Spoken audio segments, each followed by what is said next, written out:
আপনারা হয়তো জানেন শুক্রবার যখন মুসলমানদের জুমা হয়, কি হয়? জুমা হয়। জুমায় যখন খুতবা পড়ার জন্য মসজিদে ইমাম সাহেব যে মিম্বরে বসে, যেখানে খুতবা পাঠ করে ওই ওইটাকে বলা হয় মিম্বর। আর যেখানে নামাজ পড়ার জন্য ইমাম দাঁড়ায় ওটাকে বলা হয় মেহরাব। ওটাকে বলা হয় কি? মেহরাব। আর যেখানে তিনটা তক্তওয়ালা একটা স্টেজ আছে ওখানে এটাকে মিম্বর বলা হয়।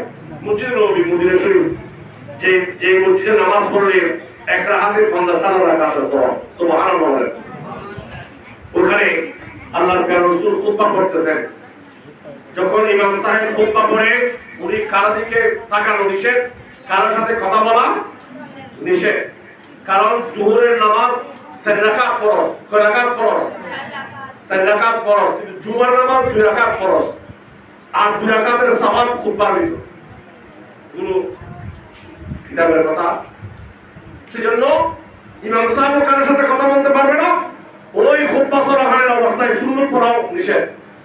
এটা ইসলামী বিধান। কিন্তু আল্লাহর প্রিয় রাসূল সাল্লাল্লাহু আলাইহি ওয়াসাল্লাম খুতবা পড়ার জন্য এই তারাবে ওই সময় একজন মহিলা মসজিদের নববীর মধ্যে ঢুকে পড়লেন, সুবহানাল্লাহ।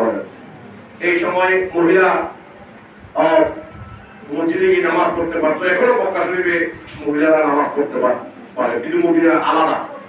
যাক, ওই মহিলা যখন ফাদাখালা ফিল মসজিদে আল্লাহর প্রিয় রাসূল ফওরান কামা, আল্লাহর প্রিয় রাসূল তাড়াতাড়ি খুতবা এক জায়গায় রেখে দিয়ে দাঁড়ায় গেলেন।